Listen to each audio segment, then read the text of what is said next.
Hello friends, अगर आप एक फ़ुटबॉल लवर हैं, अर्जेंटीना फुटबॉल लवर हैं, मेसी लवर हैं, तो ये वीडियो पूरा एंड तक देखिएगा। इस वीडियो में हम हिस्ट्री, फैक्ट्स, फॉर्म्स के बेसिस पे ये डिसाइड करेंगे कि क्या अर्जेंटीना कोपा अमेरिका 2021 जीत सकती है या नहीं जीत सकती है। तो चलिए लेट्स किक ऑफ। दोस्तों, पहली चीज़ तो ये समझिए कि ये जो इस साल का टूर्नामेंट हो रहा है, ये अर्जेंटीना के लिए, मेसी के लिए कितना इम्पोर्टेंट है। ये टूर्नामेंट होगा जो मे बी अर्जेंटीना की बेस्ट चांस है टू विन समथिंग, कि वो कुछ जीत सके जो उन्होंने पिछले 28 या 30 साल में नहीं जीता है। और मे बी ये मेसी का लास्ट ईयर है उसके पीक में जहाँ पर अर्जेंटीना कुछ जीत सकती है। पर्सनली मेरे अकॉर्डिंग तो आई थिंक 2020 में जो कोपा अमेरिका हुआ था वो अर्जेंटीना का लास्ट कोपा अमेरिका था, which Messi was at its peak. Messi 2018-19 के एक फिनोमिनल सीजन से आया था और बहुत अच्छा चांस था अर्जेंटीना को वो जीतने का, और अर्जेंटीना काफ़ी अच्छा खेली भी थी। और कहीं ना कहीं हम सब कह सकते हैं कि शायद अर्जेंटीना को ही जीतना चाहिए था, क्योंकि फाइनल्स में पेरू होती और पेरू वर्सेस अर्जेंटीना, हर कोई अर्जेंटीना को ही चांस देगा। पर उस टूर्नामेंट में जो ऑफिशिएटिंग हुई थी सेमीफाइनल्स में, वो तो सब जानते हैं उसके बारे में क्या बात करना। तो पहले तो आप ये देखें कि इस साल का जो कोपा अमेरिका रहा है, उस कोपा अमेरिका की जर्नी अभी तक की कैसी रही है। अर्जेंटीना ने ये कोपा अमेरिका खेल का फॉर्मेट शुरू होने से पहले उन्होंने बिल्कुल भी टूर्नामेंट नहीं खेला। तो ये टूर्नामेंट शुरू होने से पहले अर्जेंटीना ने 2 मैचेस खाली खेले थे, जो कि प्रैक्टिस मैचेस नहीं थे। अच्छा, प्रैक्टिस मैचेस जिनमें आप ट्राई कर सकते हो, टीम कॉम्बिनेशंस ट्राई कर सकते हो, उनको वो अपॉर्चुनिटी नहीं मिली थी। वो प्रॉपर 2 टफ मैचेस थे अगेंस्ट चिली और यूरोप और कोलंबिया। इन टीम्स के अगेंस्ट आप एक्सपेरिमेंट नहीं कर सकते, क्योंकि जैसा हम सब जानते हैं कि जो साउथ अमेरिकन क्वालिफायर्स होते हैं वो कितने डिफ़िकल्ट होते हैं।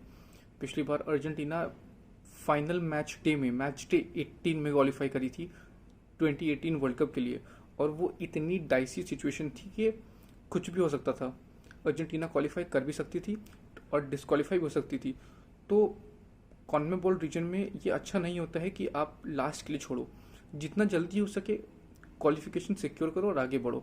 तो इसलिए कोपा अमेरिका से पहले जो 2 वर्ल्ड कप क्वालिफायर्स थे, उसमें अर्जेंटीना जीतने के पर्पज से निकली थी। उन्होंने ट्राई करने के पर्पज से या प्रैक्टिस करने के पर्पज से वो नहीं गए थे। और यही अप्रोच आई थिंक ज़्यादातर जो कंट्रीज खेल रही थी उनका रहा था। तो पहली चीज़ तो ये हो गई कि उनको बिल्कुल भी उनके पास एक्सपीरियंस नहीं था। और आखिरी बार जब वो खेले थे तो वो नवंबर में खेले थे, और नवंबर से लेकर मई तक काफ़ी टाइम हो गया था कि जो साउथ अमेरिका टीम्स थी वो कोई मैचेस नहीं खेली थी। यूरोप में मैचेस हो रहे थे। यूरोप में तो इनफैक्ट 3 विंडोज़ हुई थी, या 3 या 2 विंडोज़ हुई थी इंटरनेशनल्स, और उसमें हर टीम ने 3-3 गेम्स खेले थे। अर्जेंटीना को ये अपॉर्चुनिटी नहीं मिली थी, तो उनका कोई बेस नहीं था। और उसके बाद जो 2 मैचेस उन्होंने वहाँ खेले नॉकआउट राउंड्स में, वहाँ पर उन्होंने काफ़ी डिसेंट किया था। और तो दोनों गेम्स ड्रॉ हुए थे, पर दोनों गेम्स में हमें यह समझ में आ गया था कि इस टीम का बेस क्या है, इस टीम की स्ट्रैटेजी क्या है, ये टीम कैसे खेलेगी। अगेंस्ट चिली जो पहला वर्ल्ड कप क्वालिफाइंग मैच था, उसमें हम एक फ्री किक जो हुई थी जिसको क्लियर नहीं कर पाए थे, उससे गोल पड़ा था और अर्जेंटीना वो गेम हार गई थी, जो कि गेम वो जीतने वाली थी 1-0। और अगेंस्ट कोलंबिया तो 2 कंप्लीट इंडिविजुअल डिजास्टर्स थे। एक पहला ओटामेंडी जो पेनल्टी दे दी थी, जो कि देनी नहीं चाहिए थी, जो कि करनी ही नहीं चाहिए थी। ओटामेंडी को ऐसा फाउल करना ही नहीं चाहिए था। और दूसरा फॉयद का वो 92 मिनट में मैराडोना का कॉपी करना, तो वो 2 मिस्टेक्स हो गई थी। पर उन 2 मिस्टेक्स के बावजूद ये समझ में हमको आ गया था कि इस टीम का फेस क्या है।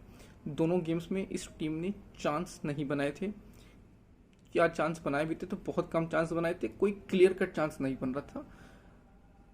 बहुत एट अ स्ट्रेच बोलोगे आप तो कहोगे कि 50% वाले चांसेस बने थे, जो कि जा भी सकते हैं नहीं भी जा सकते हैं। तो चांस तो नहीं बने थे। पर हाँ, एक चीज़ ज़रूर दिख गई थी इन दोनों गेम्स में कि हाँ, डिफेंसिव स्टेबिलिटी इस टीम में है, डिफेंसिव सॉलिडिटी इस टीम में है। क्रिस्टियन रोमेरो का इमरजेंस इस टीम को वो एक बहुत स्ट्रॉन्ग बेस, बहुत स्ट्रॉन्ग डिफेंसिव सॉलिडिटी देता है, ये भी एविडेंट हो गया था। खैर, ये तो हुई थी नॉकआउट्स की बात। अब स्टार्ट हुआ हमारा कोपा अमेरिका 2021। पहला गेम हमने खेला अगेंस्ट चिली। और उस गेम में भी वही चीज़ हुई जो वर्ल्ड कप क्वालिफाइंग गेम में हुई थी। पेनल्टी इस बार हमें पेनल्टी हमको मिली थी क्वालिफाइंग में, इस बार पेनल्टी इनको मिल गई। और पेनल्टी वाला प्ले आर्तुरो विडाल, समझ सकते हो आप कि छोड़ेगा नहीं, बिल्कुल मौका नहीं छोड़ेगा, और वो पेनल्टी पड़ी और अर्जेंटीना उस गेम को हार गई। चलो ठीक है, पर उस पेनल्टी तक अर्जेंटीना ने उस गेम में कमाल का खेला था। आई थिंक 5 गेम्स जो अर्जेंटीना ने अभी तक खेले हैं, उन गेम्स में सबसे ज़्यादा चांसेस अगर अर्जेंटीना ने किसी मैच में बनाए थे तो वो ये मैच था against Chile. I think first half में इटसेल्फ 4 या 5 क्लियर कट चांसेस थे, वो 100% वाले चांसेस जिन्हें स्कोर करना चाहिए था, नहीं किया गया, बाद में इसका प्राइस पे किया। पर अगेन फिर से इस गेम में भी वो चीज़ दिख गई थी जो क्वाइट एविडेंट थी कि इस टीम के पास डिफेंसिव सॉलिडिटी है, डिफेंसिव बेस है, ये टीम मैनेज कर लेगी। ठीक है, तो अब नेक्स्ट गेम आया हमारा अगेंस्ट यूरुग्वाई। यूरुग्वाई के against I think was a fantastic performance, बहुत बढ़िया गेम था। चांसेस हम लोगों ने नहीं बनाए थे, या आप कह सकते हो 1 2 3 ही क्लियर कट चांसेस थे, लेकिन जो डिफेंसिव स्टेबिलिटी सॉलिडिटी दिखाई थी अर्जेंटीना बैकलाइन ने, वो ट्रिमेंडस थी, वो कमेंडेबल थी। और उस गेम में जो एक चीज़ थी, जो बेस हम लोग को पिछले 3 गेम से दिख रहा था, वो अब बिल्कुल समझ में आ गया था कि हाँ, कंप्लीटली डेवलप्ड हो चुका है, यही फंडामेंटल्स हैं हमारे गेम के, और अर्जेंटीना इसी तरीके से इस टूर्नामेंट में आगे बढ़ेगी। तो ये तो हो गई हमारी जर्नी अभी तक की इस टूर्नामेंट की। चलिए इस टूर्नामेंट से निकले कुछ पॉजिटिव्स की बात कर लेते हैं।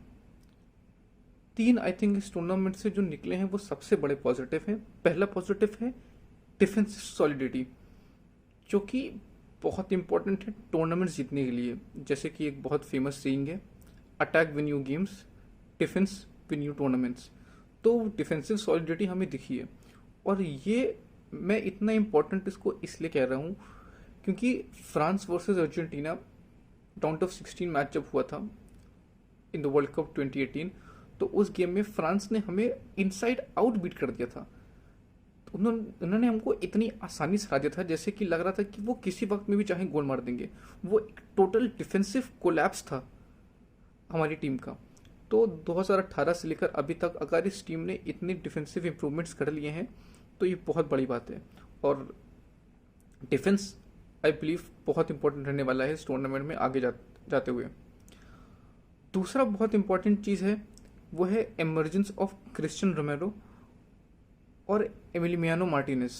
अब ये 2 प्लेयर्स ऐसे हैं जिनको आप सोचो तो आपको लगेगा कि इतने फ्लैशी नहीं है, देखने में इतना पसंद नहीं आते हैं, या देखने में इतने एक्साइटिंग नहीं होते हैं, पर इन्होंने जो काम किया है इस छोटे से टाइम में या इस कम टाइम में इस टीम के साथ, वो बहुत कमेंडेबल है।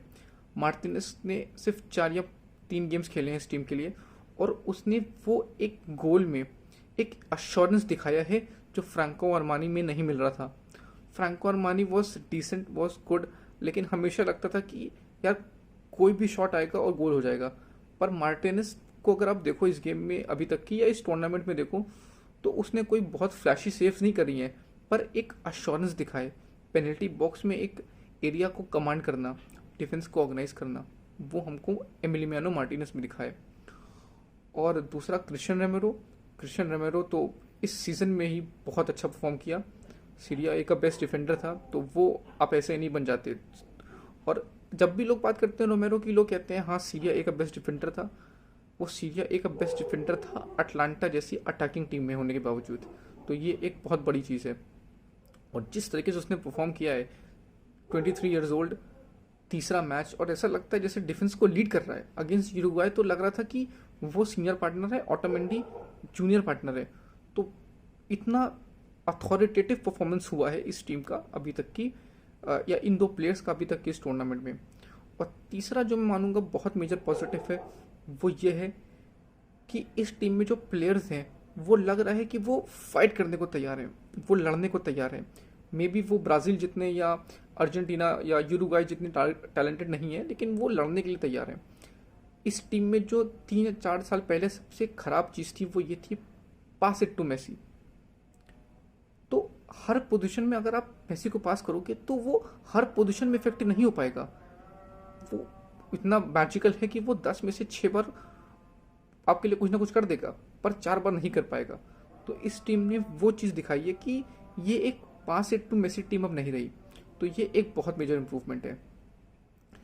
तो इन सब चीज़ों के बाद अगर कोई मुझसे पूछे कि मेरा ओपिनियन क्या है, क्या अर्जेंटीना ये टूर्नामेंट जीतेगी या नहीं जीतेगी, तो इसको जज करने से पहले अगर आप हिस्ट्री में जाओ तो आप देखोगे कि पास्ट में ऐसे बहुत सी चीज़ें हुई हैं, बहुत से ऐसे एक्सपीरियंसेस, गेम्स रहे हैं, टूर्नामेंट्स रहे हैं जहाँ पर बेस्ट टीम नहीं जीती है, सेकंड बेस्ट टीम जीती है या अंडरडॉग्स जीते हैं। जैसे कि 2016 का यूएफए यूरो, किसने सोचा था पोर्टुगल वो टूर्नामेंट जीत जाएगी। वो अपने ग्रुप में एक गेम नहीं जीत पाए थे और टूर्नामेंट जीत गए थे। तो कभी कभी होता है कि आपको ज़रूरी ना कि आपके पास बेस्ट प्लेयर्स हों, बेस्ट कोच हो, तभी आप टीम जीतोगे, तभी आप टूर्नामेंट जीतोगे। एक सॉलिड डिफेंसिव बेस था उस टीम के पास और वो टीम आगे तक गई थी। उसके अलावा अगर आप 2004 का ग्रीस देखो, वो टीम हो गई। या अगर आप इस साल का ही चैंपियंस लीग फाइनल देख लो, चेल्सी, आई थिंक हर कोई जानता है कि मैनचेस्टर सिटी चेल्सी से बेटर थी, पर चेल्सी उस दिन बेटर थी जिस दिन उसको होना था, जिस दिन उसको वो चीज़ जीतनी थी। तो हाँ, अर्जेंटीना उसी अप्रोच भी जीत सकती है। फेवरेट्स आप सोचो कि फेवरेट्स की तरह जीतेगी, तो नहीं जीतेगी। फेवरेट्स की तरह वो नहीं जीत सकती है। फेवरेट्स ब्राज़ील है। अगर अर्जेंटीना को जीतना है तो कहीं ये हम उम्मीद करें, कहीं ये हम होप करें कि मैजिकली ब्राज़ील इस टूर्नामेंट से डिस्क्वालीफाई हो जाए। डिस्क्वालीफाई से मेरा मतलब है कोई टीम उसको नॉकआउट कर दे और हम उसको फाइनल्स में फेस ना करें। क्योंकि अगर हमने उसको फाइनल्स में फेस किया तो आई एम नॉट श्योर कि हम जीत पाएंगे। तो पहली चीज़ तो ये कि हम ये उम्मीद करें कि ब्राज़ील डिस्क्वालीफाई हो जाए या हार जाए इस टूर्नामेंट में। और अगर ऐसा हुआ तो मुझे पूरा यकीन है कि ये टूर्नामेंट अर्जेंटीना का ही होगा। क्योंकि ब्राज़ील के अलावा मुझे इस टूर्नामेंट में अर्जेंटीना से ज़्यादा ऑर्गेनाइज्ड, बेटर स्ट्रक्चर्ड स्क्वाड और दूसरा नहीं दिख रहा है और दूसरी टीम नहीं दिख रही है। तो अर्जेंटीना को ये टूर्नामेंट जीतने के लिए लक साथ दे, ब्राज़ील डिस्क्वालीफाई हो जाए या आउट हो जाए। और अगर नहीं होती है और अगर फाइनल्स में ब्राज़ील अर्जेंटीना मिलते हैं तो उस केस में हमें ये उम्मीद करनी पड़ेगी कि जैसे पोर्टुगल वर्सेस फ्रांस में लक पोर्टुगल के साथ था, लक हमारे साथ हो जाए। हम किसी तरीके से 1-0, 1-1 पेनल्टी शूटआउट्स में विक्ट्री स्केप कर दें। और यही तरीका है जहाँ से मैं मानता हूँ कि हम जीत सकते हैं। तो दोस्तों, अगर आप मेरा ओपिनियन पूछे as a Messi fan, as Argentina football fan, पता नहीं क्यों इस बार एक बहुत अजीब सी वाइब आ रही है कि हम ये टूर्नामेंट जीतने वाले हैं। ये वाइब मुझे पहले कभी नहीं आई। 2019 के कोपा में नहीं थी, 18 में होप था पर यकीन था कि नहीं जीतेंगे, 16 में लग रहा था कि शायद जीत जाए और 15 में भी था कि मे बी जीतेंगे मे बी नहीं जीतेंगे। पर इस बार एक बहुत अजीब सा वाइब आ रही है कि मे बी ये टूर्नामेंट हम जीत सकते हैं। तो इसीलिए मैं मानता हूँ कि हम ये टूर्नामेंट जीतेंगे। Argentina will win this tournament, fight करके जीतेंगे, लड़ के जीतेंगे, पर मुझे लग रहा है कि हम ये टूर्नामेंट जीत जाएंगे। और 11 जुलाई को आप देखोगे Lionel Messi lifting the Copa America trophy at the Maracana. तब तक के लिए ये वीडियो अगर आपको अच्छा लगा हो तो लाइक करिए, सब्सक्राइब करिए और कमेंट सेक्शन में प्लीज़ बताइएगा कि आपको क्या चीज़ अच्छी लगी, क्या चीज़ बुरी लगी। तब तक के लिए good night, good day, thank you.